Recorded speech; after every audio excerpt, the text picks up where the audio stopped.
Olá, ouvinte da Rádio Estadão e você que nos acompanha na TV Estadão. Está começando mais uma edição do Estadão Discute. A cada semana tem um tema que a gente traz aqui para debater, mas essa semana um programa especial é a Retrospectiva 2016, a primeira parte, falando muito de política, economia e também o que de mais importante aconteceu nas cidades, especialmente em São Paulo.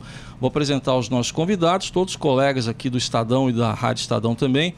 O Marcelo de Moraes vai falar aqui de política. Tudo bem, Marcelo? Tudo jóia, Raça. Como é que vai? Legal. A Bia Reis vai falar aqui sobre cidades, principalmente sobre São Paulo. Infelizmente sobre tragédias também que aconteceram nesse ano. Bia, obrigado pela presença. Obrigada a você. E também na economia, que foi outro assunto bem movimentado no ano de 2016, a Silvia Araújo, que também é colunista aqui da Rádio Estadão. Oi, Bia. Oi, Silvia. Oi, gente. Bom, vamos começar aqui falando, acho que do assunto inevitável, né, que acaba permeando tudo que aconteceu, muita coisa que aconteceu nas nossas vidas, o impeachment da presidente Dilma. Lembrando que isso aí começou lá em dezembro de 2015, na verdade, né, Marcelo? Então, foi um ano como nunca tivemos em termos de política, porque a gente teve de tudo. A gente teve não só o impeachment de um presidente, que isso não era inédito, né? A gente teve em 92 do Fernando Collor também, mas o impeachment da agora ex-presidente Dilma Rousseff foi um dos episódios marcantes de 2016, talvez o mais marcante, porque você está me tirando certamente, mais marcante porque você tirou um presidente da República do cargo, mas depois você tem a prisão do presidente da Câmara, prisão de ex-governadores, Operação Lava Jato fazendo a última conta, eram 37 fases na Operação Lava Jato.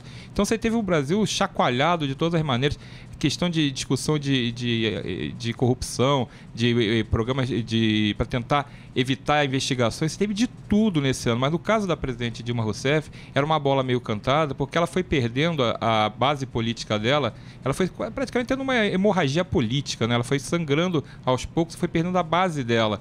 Então, quando a gente chega em dezembro e troca o ministro da Fazenda, que era o Joaquim Levy, no finalzinho do ano, você foi vendo que ali já estava o governo desesperado para tentar salvar alguma coisa na economia, porque o que acontecia? A crise que aconteceu no governo da presidente Dilma não era só uma crise política, a economia estava indo muito mal, a Silvia vai poder falar disso também com a gente, mas você teve, o desemprego aumentou demais. Quando a economia vai mal, quando as pessoas estão insatisfeitas, você faz um caldo de cultura muito grande que reflete certamente no ambiente político. Como ela não sabia, ela nunca teve uma habilidade de trazer a base do Congresso para o lado dela, tinha muitos partidos a favor, que eram ao mesmo tempo muitos partidos contrários a ela, porque ninguém votava a favor do governo. Em determinado momento, você tinha uma base de 300 deputados que ninguém votava o que o governo pedia. Então você tinha dificuldade na condução da economia, que refletia na dificuldade da condução da política, que refletia no mau humor do ambiente geral no Congresso. E quando foi vendo, se criou um ambiente para ela sair, porque ninguém fazia mais questão nenhuma, nem o próprio PT. Houve uma das manobras mais inacreditáveis que se viu no governo Dilma, que foi a tentativa de colocar o ex-presidente Lula como ministro da Casa Civil. Não só para blindar ele politicamente de investigações da Lava Jato, mas para ele praticamente ser um interventor do governo Dilma. O governo tinha tão por vinagre que achava assim, não, o Lula vai assumir, fica ali na Casa Civil, Dilma vira uma espécie de rainha da Inglaterra, não manda nada, fica ali, o Lula toca a vida, organiza de novo a economia com o Henrique Meirelles, organiza de novo a política, trazendo a base para o lado dele. Mas o que aconteceu foi tudo errado. Lula nem conseguiu assumir como ministro da Casa Civil e o governo caiu em agosto. Já não tinha, o Michel Temer já era o presidente de fato. Dilma já tinha sido empichada, então ela foi afastada em maio. Em agosto ela deixou de ser presidente e tocou-se um outro governo pela frente. A conversa Lula e Dilma foi o famoso tchau querida, tchau, né? Querida, né? Virou meme depois. Agora, Silvia, na economia também, né? A presidente Dilma caiu um pouco por causa disso também, né? O que você destaca mais de pior, né? Na economia? Exatamente. Enquanto acontecia na política tudo isso que o Marcelo acabou de discorrer aqui, a economia estava já em recessão, estava em recessão no ano passado, mergulhou-se numa recessão assim profunda. O desemprego, como o Marcelo disse, começou a subir demais e na hora que o desemprego sobe e as pessoas começam a se endividar ou tentar refinanciar dívidas que elas têm, a situação fica bem complicada. E aí, além das pessoas, além das famílias, nós tivemos também um endividamento muito forte das empresas. As empresas entraram num colapso de dívida impressionante. Depois a Lava Jato aí com a Petrobras só veio corroborar tudo isso, porque a Petrobras praticamente faliu, uma empresa com uma dívida de 500 bilhões de reais é muito dinheiro, uma dívida quase impagável. A Petrobras chegou a ter isso, R$500 bilhão de dívida, e toda a cadeia produtiva acabou sendo afetada com isso. Então, a economia já estava ruim na parte macro. E a economia ficou pior ainda na parte micro com as empresas por conta de toda essa situação que foi criada. Lá atrás, quando caiu Joaquim Levy, existia assim, uma expectativa de que o governo iria lançar mais algumas medidas, né, algumas medidas econômicas para tentar salvar o ano de 2017, aí até salvar o pescoço da ex-presidente, mas nada disso aconteceu. Tentou até fazer uma receita nova através da criação da CPMF, que não deu certo, né? Exatamente. Nem conseguiu. O Nelson Barbosa entrou... Em janeiro tinha esse plano, um plano de ajuste fiscal, era um outro tipo de ajuste fiscal, diferente do atual, mas tentou se criar até um imposto. E sabia que não tinha base para aprovar um negócio desse. E, na realidade, ali no âmbito econômico, quem tirou a presidente Dilma foram os empresários e também o mercado financeiro. Porque o mercado financeiro é implacável. Na hora que não está ganhando dinheiro, não está vendo horizontes, e não se via horizontes no Brasil com a presidente Dilma ali, então presidente Dilma, o mercado forçou a barra, não via articulação política para passar algumas medidas, para tentar tirar o país da recessão, e o resultado que a gente tem aqui em 2017 é mais um ano de recessão e o Brasil caminhando para uma depressão econômica no ano que vem. Dava para ver claramente no mercado, de acordo com as notícias, dólar e bolsa, né, com aquelas tendências alta, baixa, né? Então, aí teve todo esse imbróglio da Lava Jato. Como eu falei, a Petrobras ficou em evidência, carregou outras empresas para baixo, e aí você teve uma empresa que era a menina dos olhos ali desde o governo do Lula, com a história do pré-sal, na hora que descobriu-se o pré-sal, teve uma mudança de política de conteúdo nacional para as empresas se endividaram muito, principalmente as empresas do setor de petróleo. Muitas empresas começaram a se endividar porque o conteúdo para atender as licitações da Petrobras teria que ter uma parte muito grande nacional, e aí o pré-sal não vingou.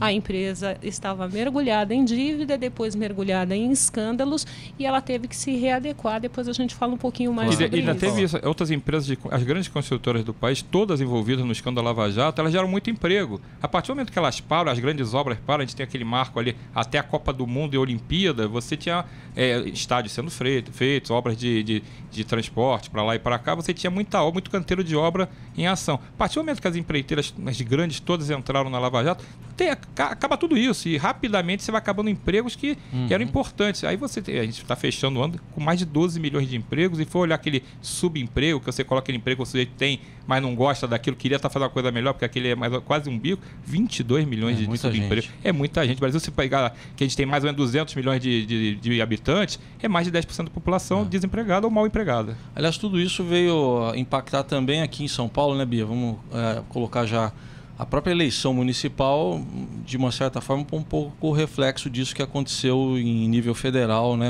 A derrocada aí do governo do PT, né? O PT teve muita dificuldade no Brasil inteiro, né? Em São Paulo não foi diferente.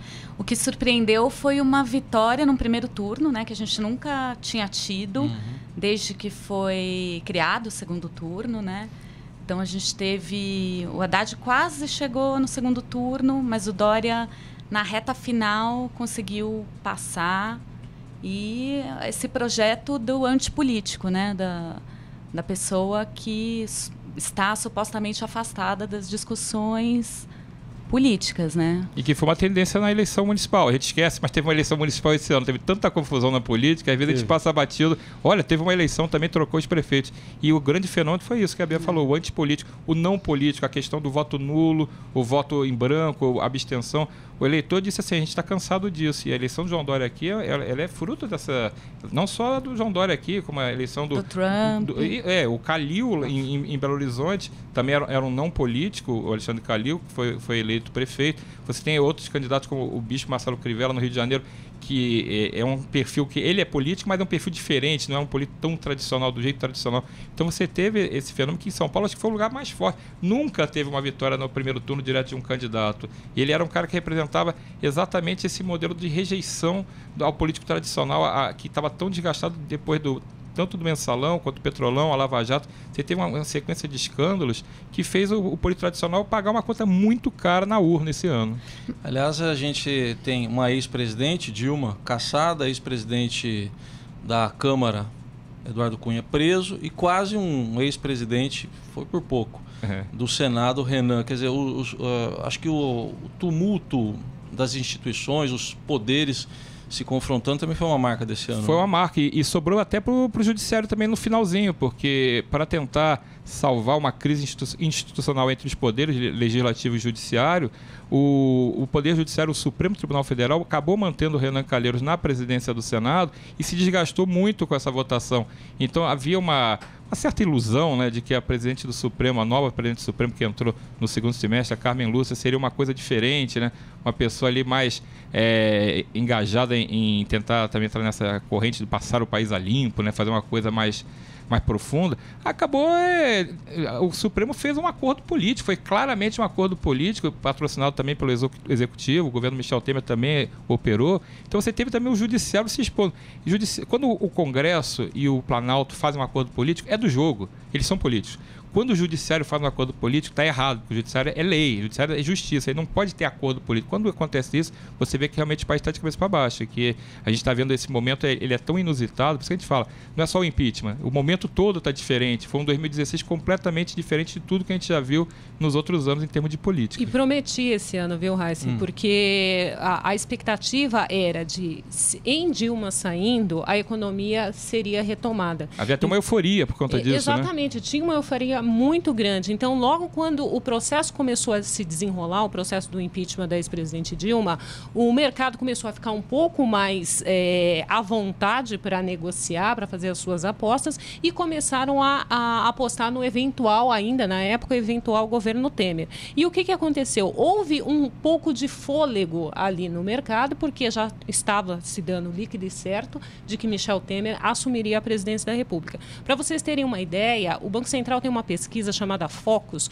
e essa pesquisa ele faz com vários agentes do mercado financeiro. E essa pesquisa tem algumas premissas ali que toda semana saem as expectativas de câmbio, juros, expectativa de crescimento do país, enfim. A expectativa de crescimento do país nesse ano da economia, quando a presidente Dilma, a ex-presidente, ainda era presidente, era de um crescimento de 0,5. Assim que começou-se a desenhar que o Temer seria presidente, essa expectativa subiu para um crescimento de 2% nesse ano de 2016. Então, assim, existia sim uma confiança do mercado, uma boa perspectiva para a economia. Quando Henrique Meirelles foi chamado para comandar o Ministério da Fazenda, aí sim, ficou todo mundo satisfeito, os empresários abraçaram o novo governo, o mercado abraçou o novo governo, o dólar começou a recuar, existia uma expectativa de queda da taxa de juros também. Acontece que com todo esse imbróglio político que se desenrolou ao longo do tempo, as expectativas começaram a minar. O ministro da Fazenda, Henrique Meirelles, visto como um homem forte do governo e com todas as credenciais aí para assumir o ministério, começou a gerar uma certa desconfiança ali no mercado. O mercado começou a ficar um pouco preocupado com algumas matérias políticas, né, matérias econômicas que precisavam de discussões políticas e que ele começou a abrir mão e que o mercado começou a achar aquilo um pouco estranho. Não, para você conduzir a economia, você tem que ter pulso forte. Por outro lado, também você precisa de alguma articulação política, senão você não passa algumas matérias. E a crise dos estados acabou colocando o ministro Meirelles aí um pouco de escanteio, um pouco na berlinda com relação às expectativas do mercado, também, porque ele teve que abrir mão de coisas muito importantes que, aos olhos do mercado, não teria... Faltou combinar com os tucanos. Exatamente. Coisas, né? E tinha também teve um grande problema que eu acho que o próprio presidente Michel Temer se contaminou pela euforia da possibilidade dele virar presidente. Ele monta um governo muito ruim, ele monta uma equipe ministerial péssima, são 6 ministros demitidos em 6 meses, envolvidos em escândalos ou em brigas. Mas ele monta um corpo econômico muito forte. É o que salvou até agora o governo do Michel Temer de ter ido já para o brejo, né, nesse início, é que a equipe econômica dele é muito sólida. Tanto o Henrique Meirelles como o Ilan Goldfein no Banco Central e outros ministros, o próprio Diogo, que ficou no planejamento, ele era o interino, né, porque o ministro original era Romero Jucá, que foi demitido depois de um escândalo. Então, essa equipe segurou um pouco essa dificuldade que Michel Temer teve na política. Se não tem equipe econômica forte e consolidada, o Brasil estaria numa crise hoje muito maior. Como teve essa base que aguentou, porque foi muito grave o jeito que o governo começou na política. Ele perde ministros, como o caso do ministro da Secretaria-Geral do Governo, Gedel Vieira Lima, num escândalo que é um daqueles escândalos que a gente não via mais desse tipo. Tipo, um ministro chegar para o outro, me ajuda a aprovar um negócio que tem um apartamento meu que precisa ser construído. Isso era antigamente, isso tinha muito antigamente, quebra meu galho.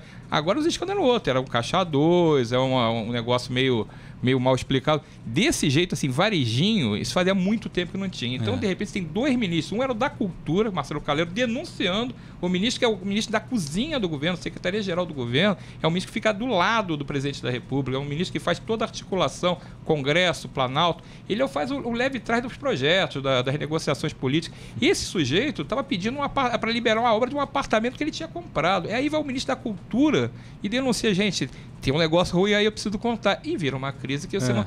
Aí o mercado fica olhando lá fora. O sujeito é investidor, ele é estrangeiro, tem dinheiro aberto, quer botar dinheiro no Brasil. Ele olha assim, é aqui que eu vou botar meu dinheiro? Ah, não vou. A gente já estava acostumado com o atacadão da corrupção e não estava mais acostumado com o varejinho. O varejinho voltou. Então, o governo Michel Temer, ele faz, além do problema das pessoas trazerem de volta alguns hábitos que a gente parecia que não ia ver mais, pelo menos assim, escancaradamente, a montagem, ela não tem nada a ver com o que a sociedade estava pedindo naquele momento. Um governo ágil, secretários enxutos. Ele não coloca uma mulher na primeira montagem do governo dele. Ele sequer pensou. Aí depois, quando teve uma gritaria, aí ele começou a dar um jeito de colocar alguém. Aí botou a Maria Silva Bastos no BNDES, que nem é um ministério, mas é um cargo importante, para tentar contornar as aparências. Ele monta um ministério dos amigos. Ele monta um ministério da turma do PMDB. Tira aí parte da economia, que essa realmente foi blindada, foi muito bem montada, o grande gol que ele fez até agora foi esse. Mas na parte dos ministérios técnicos, é um loteamento entre PMDB, PSDB, DEM. O ministro da Educação é dado para o DEM, o Ministério da Educação é dado para o DEM, sem que o ministro... Nem vou entrar no mérito dele, se ele é bom ou não, mas ele não é da área, é um sujeito que não tem nada de educador, era um político, era um deputado federal. Então, assim... Era uma prática que não se esperava de um governo de transição e isso foi cobrado muito dele. Esse governo é um governo para fazer uma travessia durante uma crise institucional. O governo caiu, entrou o vice-presidente, conduza o país para fora desse deserto, atravessa o deserto sem fazer confusão. E as confusões não pararam, né? A gente viu o ministro caindo toda hora, né? Bom, Bia, no meio disso tudo, de confusão política, econômica, cidades também sofrendo, por exemplo, com a saúde pública, né? A gente viu aí casos crescentes envolvendo aí dengue, zika, agora chikungunya nesse fim de ano também, H1N1, falando ruim para a saúde também nas cidades, né? A gente teve a volta, né, do H1N1, que ficou uns anos aí adormecidos depois da explosão, filas em postos para vacina, não sei se vocês lembram daquelas primeiras semanas de gente madrugando, filas imensas, idosos, mães desesperadas com criança. E o governo teve que antecipar toda a vacinação mesmo no país, porque a gente teve uma chegada antecipada também nesse vírus. E agora, vamos ver aí com a época de chuvas, né? Porque vem de novo, a gente não consegue conter o Aedes, né? Todas essas pesquisas internacionais mostram a questão do saneamento básico, né? Como é importante para a gente conseguir conter. E devemos ter aí uma alta de novo dos casos de, agora, né? Dengue, zika, chikungunya e todas as consequências, né? Que essas infecções estão causando para o sistema público e para a vida pessoal, né? Das famílias que são afetadas. Até aproveitando já que a gente estava falando de economia e tem muito a ver com isso também aqui em São Paulo e outras cidades, essa guerra na mobilidade, Uber contra táxi, tem a ver também muito com economia. E é uma discussão que está ganhando o país, várias cidades. E na campanha eleitoral, então, virou quase que um meme, né, Bia? É verdade, candidato dizendo que ia acabar com Uber, gente dizendo que iria... Porque ele foi regulamentado por meio de um decreto, né? Essa que é a fragilidade aqui em São Paulo. Então, você pode, né? Um prefeito poderia entrar e derrubar mesmo. O prefeito criou até um táxi especial, um táxi preto, né, que era da prefeitura. Até isso foi criado para ver se conseguia fazer um jogo de cintura aí para tentar acalmar e acabou não dando em nada também, né? Acabou não dando em nada. E o Dória anunciou, né, agora nessa semana passada, se eu não me engano, que ele vai acabar com 1.300 carros que a prefeitura tem e que os secretários, os presidentes de empresa vão andar de Uber aqui na capital também, né? A presidente Dilma tentou fazer isso no ano passado, no início desse ano, até no pacote de ajuste fiscal, incluía acabar com a frota dos carros oficiais do governo e andar e criar uma espécie de Uber, uma espécie de táxi que atenderia onde o funcionário precisasse, ele acionaria um botão e apareceria lá, era como se fosse chamar o Uber do governo, né? Não deu em nada também, né? Era outro balão de ensaio naquela tentativa, né? A cozinha experimental da presidente na época, né? Estava tentando ver se alguma coisa colava e nada colava, né? Não é assim, né? Bom, teve gente que aproveitou, tentou entrar por esse caminho, até por causa do desemprego, né? A gente não está vendo nenhuma perspectiva, né, Silvia, de reversão, ou no curto prazo, pelo menos. O governo Temer, então, ainda não tem parte da conta já disso aí. Não, tem parte da conta, e essa conta do desemprego ainda existe uma expectativa de crescer, os índices de desemprego devem crescer ainda mais. A expectativa mais favorável e mais otimista é que uma reversão, que em economia se chama inflexão, desse movimento de alta, na hora que o movimento começa a se estabilizar e vem para baixo, isso deve acontecer lá para virada do primeiro semestre do ano que vem.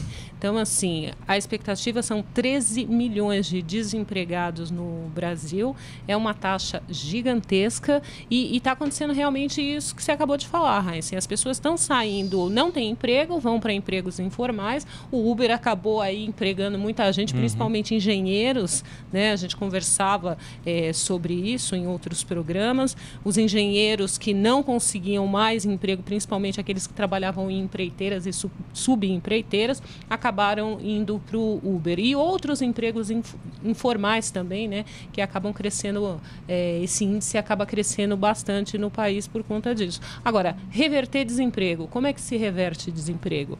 Reverte-se desemprego na hora que a empresa tem confiança de que o país realmente vai crescer, que as coisas estão nos trilhos, que as medidas de longo prazo realmente terão eficácia. E aí ele começa a investir e trazer essa massa desempregada de volta para as empresas. Para vocês terem uma ideia, hoje as empresas elas estão trabalhando com uma ociosidade de 30% a 40%. Isso as empresas que sobreviveram e estão numa situação um pouco mais tranquila que outras entraram em recuperação judicial, outras faliram e afins. Então você precisa preencher primeiro essa ociosidade. Então uma empresa que produzia 100 parafusos está produzindo 70. Então, ela precisa voltar a produzir 100 parafusos para manter aquela quantidade de empregados que ela tinha ali. Então, precisa ter investimento. O investimento tem que ser privado, já que o investimento do governo acabou. E também, diante de toda essa austeridade fiscal que o governo tenta imprimir, o governo não vai ter muito dinheiro aí para os investimentos públicos. Nem o governo federal, nem os governos estaduais também estão todos quebrados. Que durante muito tempo, o que aconteceu? Foi quem girou também a máquina do emprego. Aquele pleno emprego que foi alcançado ali no governo da Dilma, na hora que o governo dela estava surfando no pleno emprego, você tinha um PAC funcionando. A conta veio agora. Mas você tinha um PAC funcionando e empregava as pessoas, né? Bom, deixa eu fechar esse primeiro bloco com a Bia para a gente falar de algo que eu não sei por quanto tempo vai durar ainda, porque tem um Trump vindo pela frente, né? Bia, mas o acordo do clima que foi implementado, né, o acordo lá de Paris foi implementado, ou começa a ser implementado, como é que você vê o impacto dele para as cidades? Ele é essencial para a nossa sobrevivência, né? E mesmo ele entrando em vigor, ainda se tem dúvida se os resultados que ele vai gerar vão ser suficientes para a gente conter o que a gente sempre fala dessa subida de temperatura de 2 graus, né? Que já é trágica, mas a gente teve esse ano a China e os Estados Unidos, que são os 2 principais poluidores do mundo, aprovando, né, esse acordo. O Brasil na sequência. É um marco importante. Agora, resta saber se os países vão conseguir implementar as medidas que são necessárias para a gente ter a contenção desse aquecimento, né? Tem um monte de estudo que mostra já impactos em várias regiões do mundo, que faz associação dessas enchentes, das secas extremas que a gente tem com a alta da temperatura. Agora, o desafio é ver como esse próximo governo americano Ele falou, né, durante a campanha de acabar com o Acordo de Paris. Precisa ver o que vai acontecer. Agora, inclusive, ele nomeia alguém para a agência ambiental que nega o aquecimento global, né? Parece uma questão de crença, na verdade. Pois é, a gente ou eu tem acredito ou eu não acredito. Um monte de pesquisa de grupos sérios de cientistas apontando que há sim um aquecimento global, e daí vai para um cargo importantíssimo no mundo, né? Porque não impacta só os Estados Unidos, né? Uma pessoa que questiona Virou dogma, o aquecimento, né? Pois é. O ano termina com uma expectativa, né, Marcelo? A gente está com o Marcelo Moraes, com a Bia Reis e com a Silvia Araújo. A delação da Odebrecht, já começaram a pingar algumas informações, alguns apelidos talvez estejam sendo revelados, né, Marcelo? A gente tem um temporal lá na frente. A gente está vendo um temporal lá na frente, né? Essa delação da Odebrecht foi apelidada de delação do fim do mundo, né? Porque a quantidade de políticos que estariam envolvidos nela vai fazer um estrago muito grande. Já se falou até em 200 pessoas, mas a conta estava mais ou menos agora em 70. Daqui a pouco fica uns 20 e não se fala mais nisso. Mas de qualquer jeito, a gente vai ver uma coisa muito forte, que são as relações envolvem chefes de poder executivo, governadores, prefeitos, gente que mexia realmente com liberação de obra. Então, essa delação foi fechada no final do ano. Havia grande expectativa sobre se haveria um acordo razoável que pudesse ser fechado, que a Odebrecht toparia ou não fazer esse acordo. Topou, fechou, já pediu desculpas até oficialmente, assumiu que realmente cometeu crimes, né? E agora deve estourar em janeiro, no máximo fevereiro, todo o teor dessa delação, e aí vai ser enviada para o Supremo Tribunal Federal analisar. E eu acho que isso vai causar um grande ruído ainda na economia. Você não dá aquela paz que você espera para o governo poder trabalhar, não tem enquanto você tiver a crise política tão contaminada. Porque vamos falar o seguinte, vamos dizer que envolva mais ministros do governo do presidente Temer, envolva governadores de estado, governadores do Rio, de São Paulo, de Minas, governadores que jogam o jogo, que são importantes, que influenciam muito o jogo político. Você não acalma a situação. Então você tem essa delação pela frente, você tem a delação de Eduardo Cunha, que está preso. Eduardo Cunha é um dos homens mais poderosos do país em 2015. Se a gente olhar a retrospectiva de 2015, provavelmente terminou com o Eduardo Cunha sendo o cara mais forte, o homem da bomba, né? A pauta bomba, o homem que ia acabar com tudo, o nosso homem do House of Cards brasileiro.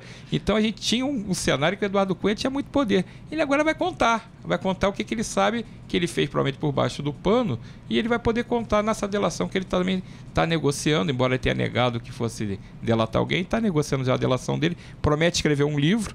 Talvez, se ele não escrever rápido, talvez fique sem graça o livro, porque tem tanta coisa aparecendo, talvez seja superado. Então a gente tem esse cenário de investigação ainda contaminando muito o ambiente político, contaminando o governo Temer, não deixando o governo Temer ter uma tranquilidade para operar. Embora o Temer tenha tido uma boa notícia nesse final de ano. A base política dele é muito sólida no Congresso e ele começou a aprovar propostas que são importantes. As propostas de ajuste fiscal começaram a andar.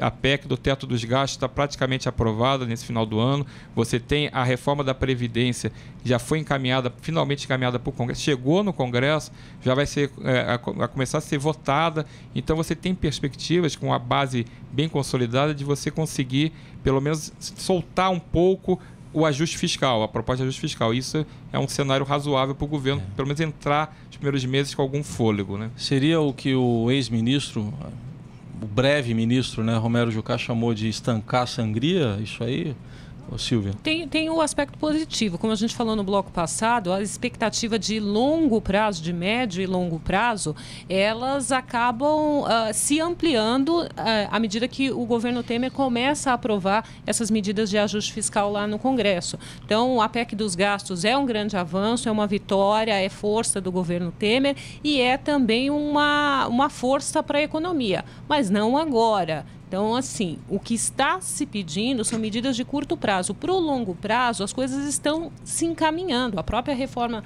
da Previdência que chega no Congresso, embora a discussão vai ser longa, né, Marcelo? Vai se estender aí pelo primeiro semestre. Vai ter ranger de dentes abertos, né, durante essa discussão. Exatamente. Mas, aos olhos dos investidores, aos olhos dos empresários, está acontecendo. E é uma coisa que vai acontecer, vai ser implementada lá na frente e é uma base para o Brasil começar a crescer lá na frente. O grande problema é como o Brasil vai sair de uma recessão, 3,5% de queda no ano, mais 3,5% no outro e mais uma expectativa de outra queda no ano que vem. Como sair disso? O que está se esperando no mercado e também pelos empresários é um pacote de medidas microeconômicas. E o que seriam essas medidas microeconômicas? São medidas que elas têm efeito mais rápido. O que tem efeito mais rápido? Eu sei que ninguém vai gostar do que eu estou falando, mas o que tem efeito rápido? CPMF tem efeito rápido. Você assinou, a CPMF está funcionando e a cobrança é ali na boca do caixa. E o dinheiro é mandado rapidamente para o Tesouro Nacional para bater aí na dívida pública, para o governo ter um fôlego para investimento e tanto abater dívida. Qual que é o grande problema do Brasil nesse momento? O Brasil tem uma dívida insustentável. Essa dívida está crescendo ano após ano. Existe uma expectativa dessa dívida, se nada for feito, chegar a 80% do PIB. Isso significa toda a riqueza produzida no país, 80% disso é para pagar dívida, gente. É um absurdo isso. É uma dívida muito, muito alta e principalmente essas medidas fiscais que estão sendo votadas, aprovadas, é para estancar esse crescimento da dívida. Aí a dívida se estabiliza em algum ponto, assim como a gente falou do emprego anteriormente, e ela chega num ponto onde o governo começa a pagar essa dívida e essa dívida cai. Nenhum país tem uma dívida zero. A gente precisa se endividar, todo mundo precisa se endividar para ter alguma coisa na vida, ou para comprar um carro, ou para comprar uma casa, e com o país não é diferente. Você precisa se endividar para o país andar, para a máquina começar a funcionar. Só que você tem que ter condições de pagar. Então, as reformas existem para que o Brasil tenha condições de pagar a sua própria dívida, fazer novas dívidas também, mas que essas novas dívidas se transformem aí em investimento. Recuperar o crédito. No duplo sentido até da palavra. A Bia ia falar também? Eu ia falar que entre as reformas que o governo conseguiu encaminhar, também a gente teve a reforma do ensino médio, né? Sim. Que é bastante importante. E polêmica, né? Polêmica, foi muito criticada pela maneira como ela foi encaminhada, Por né? medida provisória, Por né? medida provisória, Quer dizer, é uma coisa pouca que não tem discussão. O presidente vai lá, assina e manda. E lá no Congresso vocês se virem, né? Mas também é uma reforma que precisa ser feita, né? É uma discussão que não dá para fugir. Sim. Exatamente. Mas é uma discussão que é fundamental. E né? que o governo também conseguiu encaminhar agora aí no fim do ano. E tem uma outra coisa que é importante também para aquecer a economia, que você fala com 10 empresários, entre 10 empresários, todos falam, tem que baixar juro. Tem que baixar juros, só que assim, a gente já conversou isso aqui em vários programas, não baixa juro assim, não é assim, gente, vou fazer uma medida provisória também, vou baixar um juro. O juro tem que se sustentar para poder baixar, sob pena de você ter efeitos colaterais de baixar esse juro de qualquer jeito. E o maior efeito colateral é a inflação. Tem gente que fala assim, um pouquinho de inflação não faz mal desde que a economia ande. Mas quem viveu o período da hiperinflação sabe que se você descontrolar um pouco ali, se você tirar a rédea da inflação, a inflação descamba. E o final do governo Dilma teve muito ainda efeito da inflação. Você pega 2015, tinha inflação forte, o governo não conseguia controlar. Foi um dos problemas. A gente chegou no começo desse ano com uma inflação acumulada de 10%. Isso significa, olha, gente, se você tem uma meta de inflação que para esse ano o teto era de 6,5% e você está lá atrás, você começa o ano com 10%, você tem que fazer tudo o possível, se você quer chegar nessa meta, para segurar essa inflação. E a forma com a qual o governo consegue fazer isso é com a política monetária, é com juros lá em cima. Hoje a gente tem uma taxa básica de juros de 13,75% ao ano, é uma taxa muito alta, é uma taxa que, se descontar da inflação, quem vem investir aqui, especular no juro brasileiro, tem uma rentabilidade muito grande, porque se você tem ali 6,5% de inflação para a meta desse ano, menos 13,75%, você tem um bom rendimento ali acima da inflação. Mas essa é a forma que o governo tem, que o Banco Central, aliás, tem, para segurar a inflação, porque eu acho que ninguém gostaria de viver novamente aqueles períodos. Inclusive tem tido essa crítica, né? Por que não acelera dentro do próprio governo? E o governo tem se controlado, acho que mais do que gostaria, mas sabe que vai estourar se ele soltar. Então já teve 2 baixas seguidas do juro, mas você não pode fazer uma coisa muito violenta sob pena de acontecer isso que a Silvia falou. O negócio degringola e você perde o controle, né? Bom, 2016 também, infelizmente, a gente tem que lembrar algumas tragédias pessoais e coletivas, né? Bia, acho que 2 casos que chamam atenção, os estupros coletivos que aconteceram, né? Isso, a gente teve 2 casos no interior do Piauí e um caso também de muita repercussão no Rio de Janeiro, que tiveram, de alguma forma, foram descobertos e foram denunciados por causa da tecnologia, né? Não por causa da tecnologia, mas ela ajudou, né? A gente teve, os vídeos foram gravados, né? E daí possibilitou as meninas irem à polícia denunciar, tal. E a gente sabe que o estupro é muito subnotificado, né? Então não dá para dizer, nossa, nos últimos anos aumentou. O que a gente sabe é que ele está sendo mais denunciado, que as mulheres sabem mais o que é a violência contra elas e estão dispostas a denunciar. E mobilizou muito as redes, né? A gente teve grande repercussão no país inteiro. Agora vamos ver se vai ter condenação, como é que fica isso, né? Porque você tem penas diferentes para quem pratica o crime, para quem grava. Às vezes você não consegue muito identificar o papel de cada um no determinado crime, mas foram casos mesmo de muita repercussão. Ainda tentaram expor a vítima, né? Que sempre ainda tem esse efeito colateral. Você é condenado, você é vítima 2 vezes, né? Você é vítima da violência que você sofreu e depois é vítima na sociedade, porque você é exposta, julgada, né? Condenada, porque a sociedade vai lá e não quer saber, né? Então, nesse caso, foi muito o comportamento da menina foi muito condenado, que era uma coisa absurda. Ela era vítima e ela acabava sendo exposta de novo porque as pessoas começavam a fazer uns comentários absurdos sobre o caso, né? É claro que acho que é o pior dos crimes, né, contra a mulher, o estupro, né, o mais violento em todos os aspectos. Mas também em outros casos começaram a vir à tona mesmo de denúncias de agressão. Não estou dizendo que a agressão é menos grave, não é isso, mas parece que há mais coragem agora, né, Bia? A gente tem visto muitas notificações de casos desse tipo, né? E acho que a sociedade está também mais atenta a isso, né? A gente, se você vê nas escolas, as crianças, as meninas estão muito mais empoderadas desde o início de saber o que é violência, de denunciar, de ficar indignada contra isso. Coisas que, na época que a gente era adolescente, não tinha. Você não via essa discussão do feminismo dentro das escolas. E você vê nas redes sociais isso, por exemplo, essa campanha pelo fim da cultura do estupro, tomou conta da internet. Praticamente todo mundo ali aderindo a uma campanha que você jamais veria 10 anos atrás, não teria esse impacto como tem hoje. Então, realmente mudou como você encara esse tipo de problema hoje na sociedade. Tá devagar, mas estamos caminhando. Tá caminhando. Está muito tabu, longe né? ainda. Não é mais tabu. Acho que ainda tem a vergonha. A exposição, né? A exposição, você vê muitas meninas só denunciam quando tem um vídeo que vem à tona, quando não tem jeito. Acho que ainda tem essa coisa da humilhação e da vergonha, mas as pessoas estão mais conscientes mesmo. Acho que na mesma linha o racismo também está seguindo esse caminho, né? A gente tem visto quando vazam, quando surgem, ou quando alguém corajosamente no sentido negativo da palavra, que não é coragem nenhuma, a pessoa vai lá e ofende alguém, ousa ofender alguém, esses casos aí tem vindo à tona também nesse ano, né? E daí são as redes sociais que conseguem dar para o bem e para o mal. Visibilidade, para o bem e para o mal, dar visibilidade para um caso que acontece no interior, né, do Brasil ou num lugar muito afastado que antes morria, ficava restrito àquela região.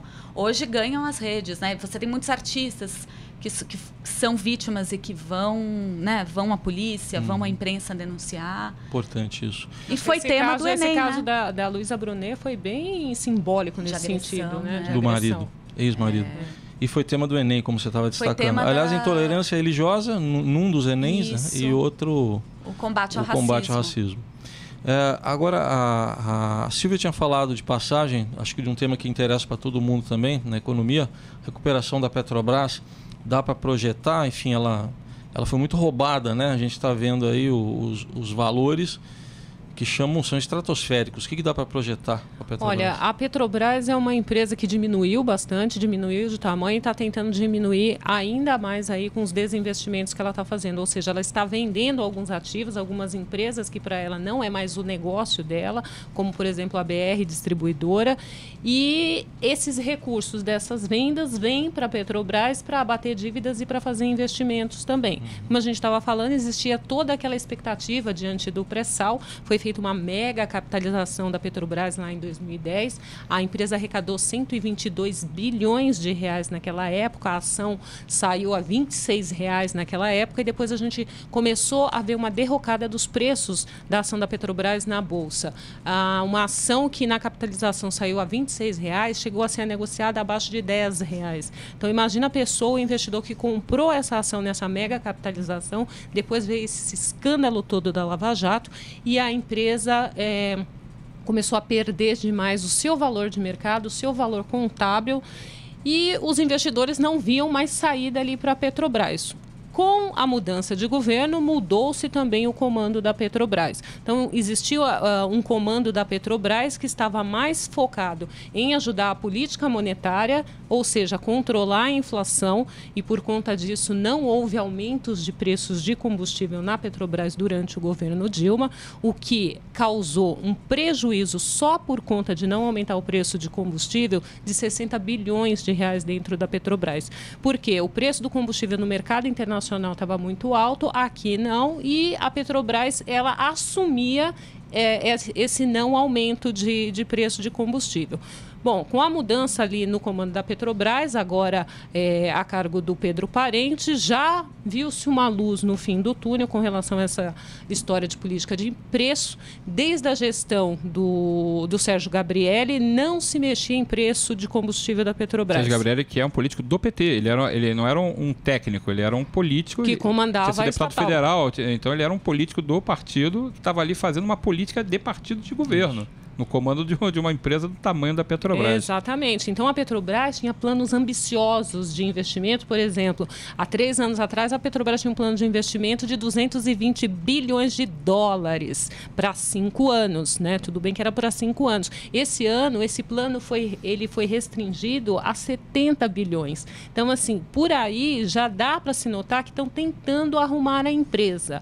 E as ações da Petrobras também começaram a refletir essa mudança que está acontecendo dentro da empresa. Para se ter uma ideia, ao longo desse ano, as ações da Petrobras já sobem mais de 130%. Ou seja, é uma empresa que é viável, é uma empresa importante, como qualquer empresa de petróleo no mundo, mas ela precisa ser bem gerida. E então, existe uma expectativa de que a gestão agora está olhando para frente. E nesse caso, o Pedro Parente, ele tem, como gestor, ele traz na bagagem dele a passagem dele justamente num período de crise do governo Fernando Henrique Cardoso com apagão de energia. Ele foi colocado lá para ser o ministro que ia cuidar desse momento de crise num setor que tinha ido tinha quebrado. Ele vai lá, ele conduz esse problema de como resolver o apagão no país e se sai bem. O Brasil consegue se recuperar daquela crise. Então ele tem uma experiência na bagagem muito grande nisso. Só que o Tribunal de Contas da União já deu a má notícia para a Petrobras em relação a essa política de desinvestimento. Ele mandou suspender. Você está vendendo os ativos da empresa, fala, suspende, a gente quer ver o que é isso que vocês estão fazendo, vamos checar direitinho o que são essas vendas. Só liberou as que estavam muito adiantadas, que é para não prejudicar também, porque aí perderia dinheiro. Não, e o TCU tem razão nesse sentido, porque uma empresa que foi envolvida nesse escândalo todo, qual o real valor daquele ativo? Né? A gente não sabe até que ponto aquele ativo está superfaturado, subavaliado. Se é o momento ideal de vender, se não tem que esperar a recuperação. Os próprios dirigentes da Petrobras falavam isso, que não valia a pena vender em determinado momento, porque o preço estava muito ruim por causa da crise, estava contaminado pela crise, você não venderia bem, você perderia dinheiro.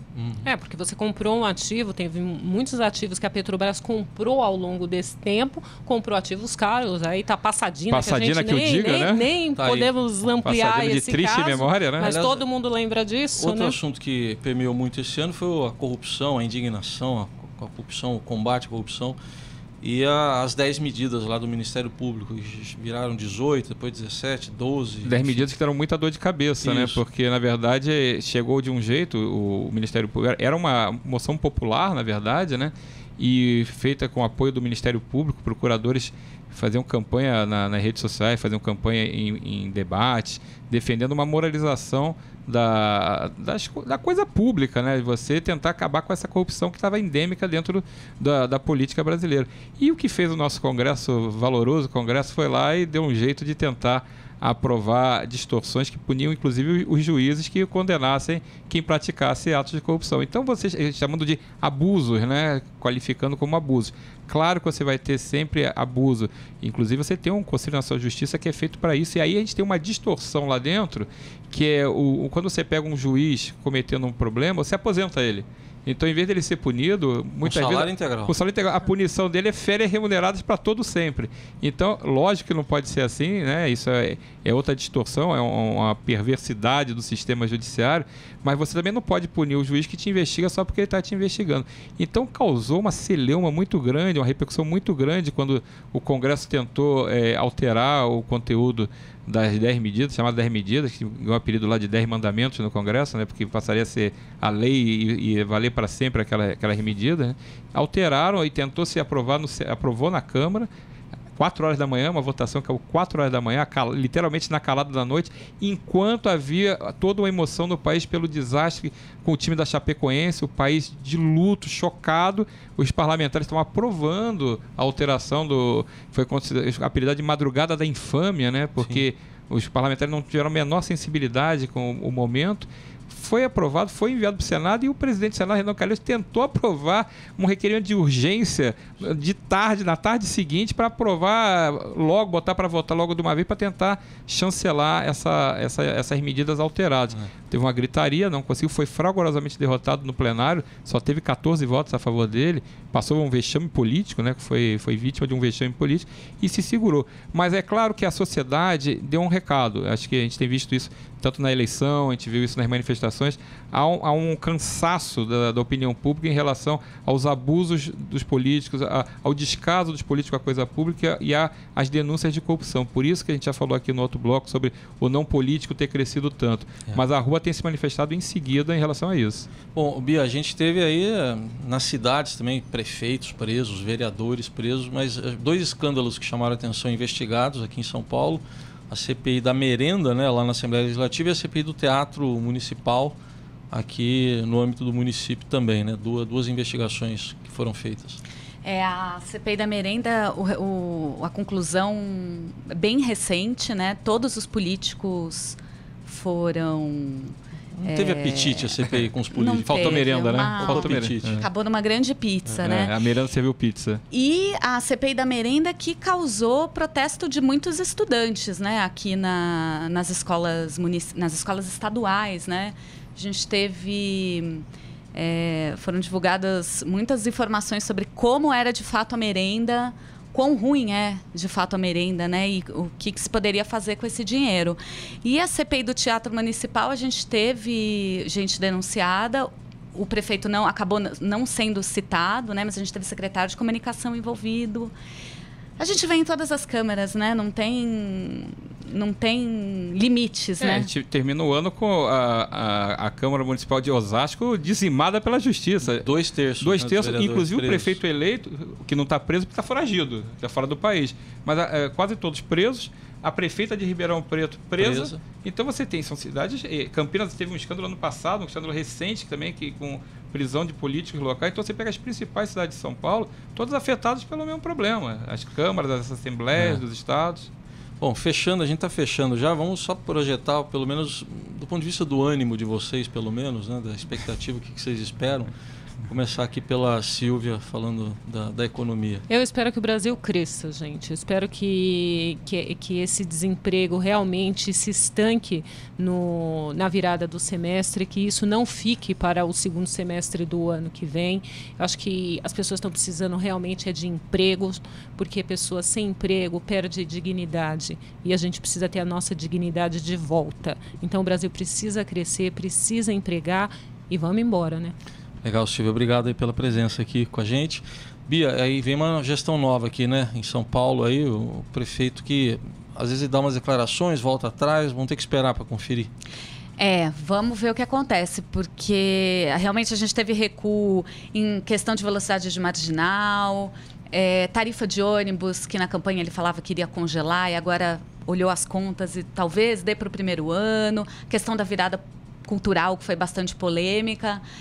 Vamos ver, né? Nova gestão, partido que estava na oposição, né? Agora na situação, aliado ao governo, mesmo partido do governo estadual. Acho que é um ano de expectativas aí. Vamos ser otimistas, né, Silvio?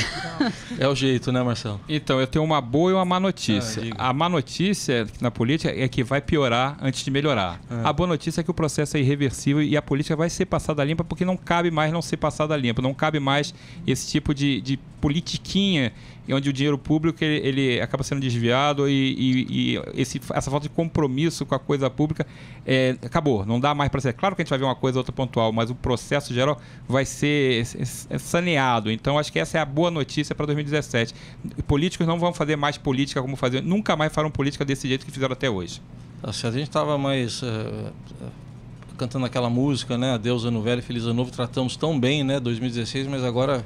Show 2016. Show 2016. Né? Vai embora logo, né? Bom, né? Acaba 2016. Tchau, querido. Bom, tá terminando aqui o Estadão Discute desta semana, que trouxe aqui toda uma discussão sobre o que foi o ano de 2016. Quero agradecer aqui as presenças da Bia Reis, também da Silvia Araújo e do Marcelo de Moraes, que são colunistas aqui da Rádio Estadão. Você pode ouvi-los aí durante a programação. Semana que vem tem mais um Estadão Discute e a gente vai tentar falar o que aconteceu no esporte, também na área internacional e no mundo das artes, infelizmente com muitas perdas também, mas isso temas para a semana que vem. Até lá então e um bom fim de semana.